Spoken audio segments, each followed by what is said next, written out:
हर खबर पर होगी आपकी पकड़। डाउनलोड कीजिए एबीपी लाइव ऐप।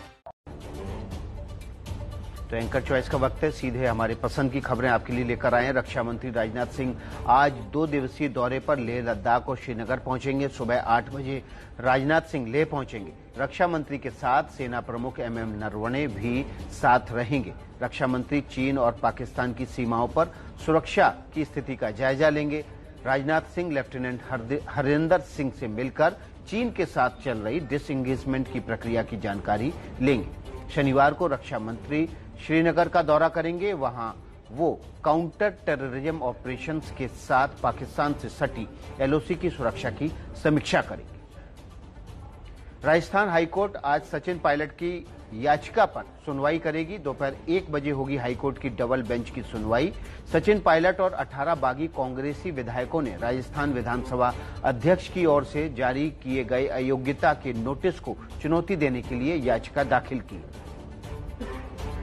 आज भारत में कोरोना संक्रमण के कुल मामले 10 लाख के पार जा सकते हैं। पिछले 24 घंटों में भारत में पहली बार 30,000 से ज्यादा नए केस सामने आए थे। अब तक देश में कोरोना के 9,68,876 मामले सामने आ चुके हैं और 24,915 लोगों की मौत हो चुकी है। हिमाचल प्रदेश के सीएम जयराम ठाकुर ने कल कोरोना से मुक्ति के लिए 55 लाख गायत्री मंत्र का जाप और हवन किया। समारोह में सोशल डिस्टेंसिंग और कोरोना प्रोटोकॉल के सभी नियमों को ताक पर रखकर हवन और पूजा किया गया। सीएम खुद सही तरीके से मास्क पहने दिखाई नहीं दिए। वृक्षारोपण कार्यक्रम के दौरान भी सामाजिक दूरी के नियमों का पालन नहीं किया गया। MP के गुना में किसान पति पत्नी की पिटाई के मामले में राज्य सरकार मजिस्ट्रेट जांच कराएगी।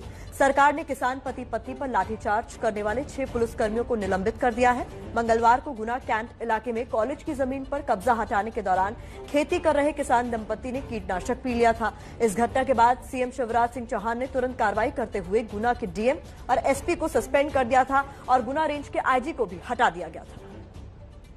अलीगढ़ मुस्लिम यूनिवर्सिटी में हिंदू छात्रा को पीतल का हिजाब पहनाने की धमकी मिलने पर अब महिला आयोग ने जांच की बात कही है। कल आपके शो नमस्ते भारत में हमने इस खबर को प्रमुखता से दिखाया था, जिसके बाद इस खबर को रीट्वीट करते हुए महिला आयोग के अध्यक्ष ने कहा कि महिला आयोग पूरे मामले की जांच करेगा।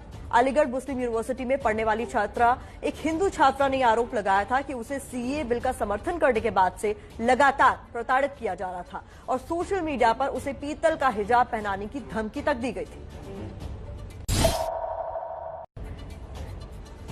पीएम मोदी आज संयुक्त राष्ट्र आर्थिक एवं सामाजिक परिषद के समापन सत्र को संबोधित करेंगे। पीएम का ये संबोधन डिजिटल होगा।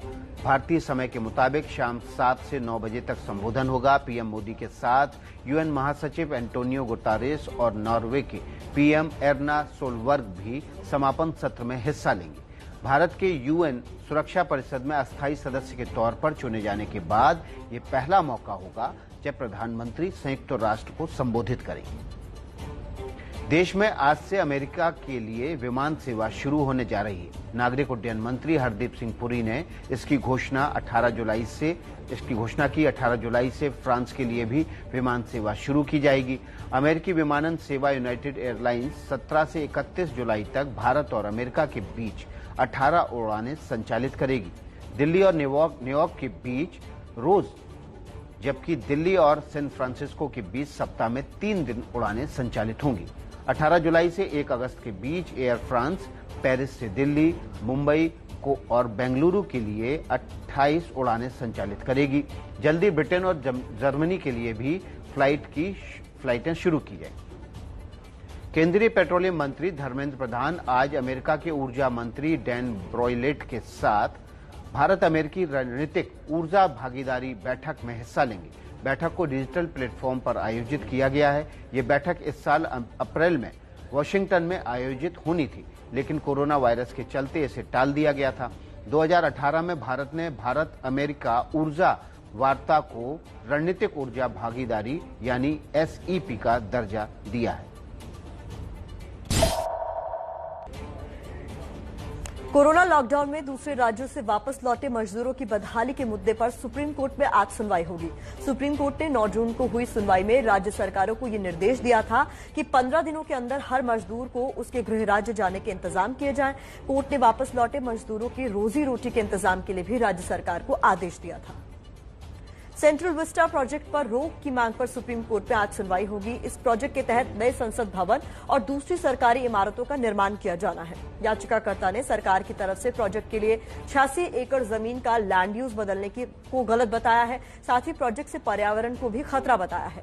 पिछली सुनवाई में सुप्रीम कोर्ट ने प्रोजेक्ट का काम रोकने से मना करते हुए कहा था कि अगर सब कुछ कानून के तहत हो रहा हो तो कोर्ट उस पर रोक नहीं लगा सकता है। गोवा में आज से 3 दिन का टोटल लॉकडाउन लागू किया जाएगा। राज्य में लगातार बढ़ रहे कोरोना केस की वजह से यह फैसला लिया गया है। जरूरी सेवाओं को लॉकडाउन के दायरे से बाहर रखा जाएगा। इसके अलावा 15 जुलाई से 10 अगस्त तक के लिए राज्य में रात 8 बजे से सुबह 6 बजे तक जनता कर्फ्यू भी लागू किया जाएगा। जनता कर्फ्यू में आवश्यक सेवाओं को छोड़कर दूसरे लोगों को घरों से बाहर निकलने की इजाजत नहीं होगी। पश्चिम बंगाल में आज 12वीं के नतीजों का ऐलान होगा। Council of higher secondary education board आज दोपहर 3:30 बजे रिजल्ट की घोषणा करेगा। रिजल्ट बोर्ड की आधिकारिक वेबसाइट wbchse.nic.in और wvresults.nic.in पर देखे जा सकेंगे। यूपी के डिप्टी सीएम दिनेश शर्मा ने ग्रेजुएशन और पोस्ट ग्रेजुएशन की फाइनल ईयर की परीक्षाओं पर स्थिति साफ कर दी है। प्रदेश में सितंबर तक ऑफलाइन और ऑनलाइन दोनों माध्यमों से परीक्षा कराने का निर्देश दिया गया है। ग्रेजुएशन परीक्षाओं का परिणाम 15 अक्टूबर तक आ जाएगा, जबकि पोस्ट ग्रेजुएशन का रिजल्ट 31 अक्टूबर तक घोषित किया जाएगा। फाइनल ईयर की परीक्षा के अलावा कोई परीक्षा नहीं कराई जाएगी।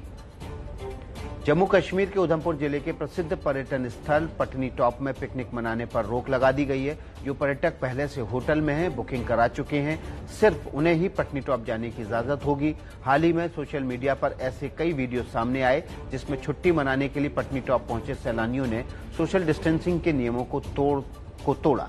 जिला आपदा प्रबंधन प्राधिकरण के प्रमुख पीयूष सिंगला ने कहा है कि मास्क न लगाने पर पर्यटकों पर 1000 रुपए का जुर्माना लगाया जाएगा। बिहार के गोपालगंज में 70 घाट पुल ढहने की खबर का बिहार के पथ निर्माण विभाग के अपर मुख्य सचिव ने खंडन किया है।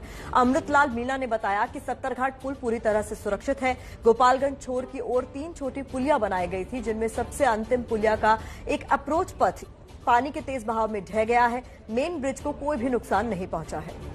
नोएडा में प्रशासन आज से 20 जुलाई तक कोरोना का रैपिड जांच शिविर लगाने जा रहा है। शिविर नोएडा की हाउसिंग सोसाइटी और गांव में लगाया जाएगा।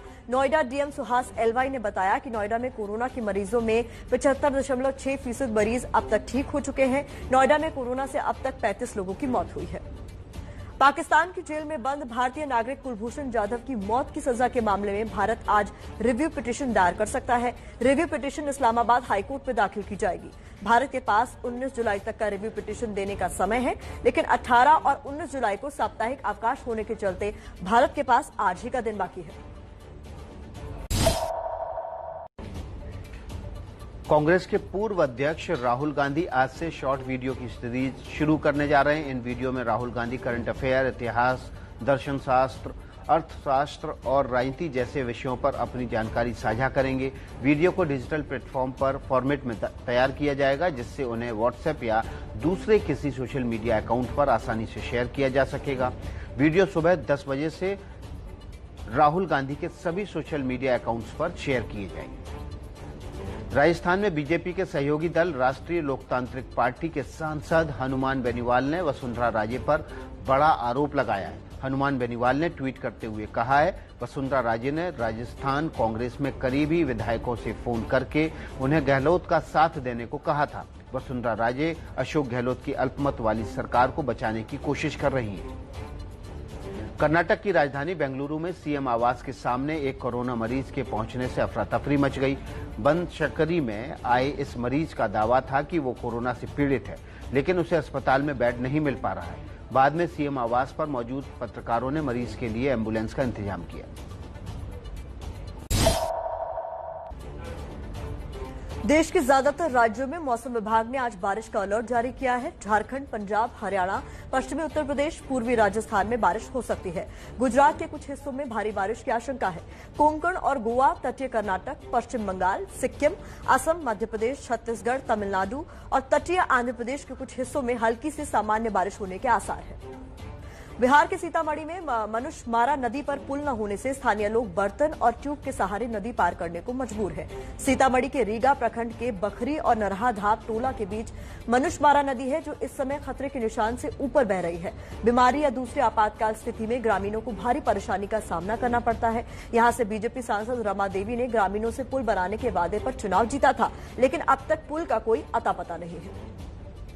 मुंबई में पिछले 3 दिनों से लगातार बारिश ने मुंबई को बेहाल कर रख दिया है। लगातार तेज बारिश होने से मुंबई एयरपोर्ट के कार्गो टर्मिनल में पानी भर गया है।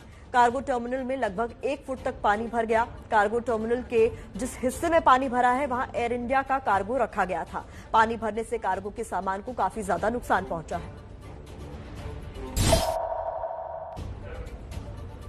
केंद्रीय गृह मंत्री अमित शाह के फर्जी निजी सचिव बनकर धोखाधड़ी करने वाले एक शख्स को गिरफ्तार किया गया है। अभिषेक द्विवेदी नाम के इस शख्स को एमपी के इंदौर के एक होटल से गिरफ्तार किया गया है। आरोपी खुद को गृह मंत्री का निजी सचिव बताकर सचिव स्तर और मंत्री स्तर पर अधिकारियों के तबादले करवाता था।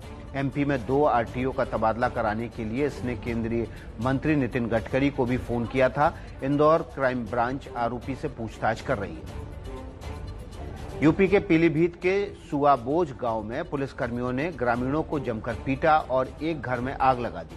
गांव में कच्ची शराब बनाने की जानकारी मिलने पर सादी वर्दी में पहुंचे पुलिसकर्मी घर में घुसकर मां बेटे से पूछताछ करने लगे। विरोध करने पर पुलिस ने मां बेटे की पिटाई की। पिटाई का विरोध करने के लिए मौके पर दर्जनों ग्रामीण जुट गए, जिसे देखकर पुलिसकर्मी वापस लौट गए। थोड़ी देर बाद गांव में भारी संख्या में पुलिस बल ने घुसकर गांव वालों को पीटा। ग्रामीणों का आरोप है कि मारपीट के दौरान महिलाओं से भी अभद्रता की गई।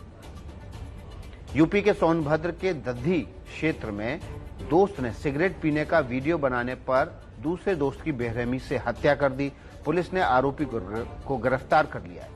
आरोपी ने बताया कि वो चोरी छिपे सिगरेट पीता था, जिसका वीडियो दोस्त ने बना लिया था और वो वीडियो राज घर पर बताने की धमकी देकर उससे पैसे खर्च कराता था। इससे परेशान होकर आरोपी ने दोस्त की लोहे की रॉड से हत्या कर दी। बीसीसीआई की शीर्ष परिषद आज आईपीएल पर ऑनलाइन बैठक करेगी। आईपीएल मैचों के कोरोना के बीच आयोजन का खाका बैठक में तैयार किया जाएगा। मणिपुर के इंफॉल में मोरह में सेकेंड वर्ल्ड वॉर के समय के बम मिले हैं। ये बम घर के निर्माण के समय चल रही खुदाई में मिले हैं। खुदाई में बम के 27 टुकड़े, बम के 43 बॉक्स और 15 खाली बॉक्स भी मिले हैं। यूरोपीय संघ के 27 देश कोरोना संक्रमण के बीच आज ब्रसेल्स में बैठक करेंगे। बैठक में 1.85 लाख करोड़ यूरो के संभावित पैकेज को आपस में बांटने पर चर्चा की जा सकती है।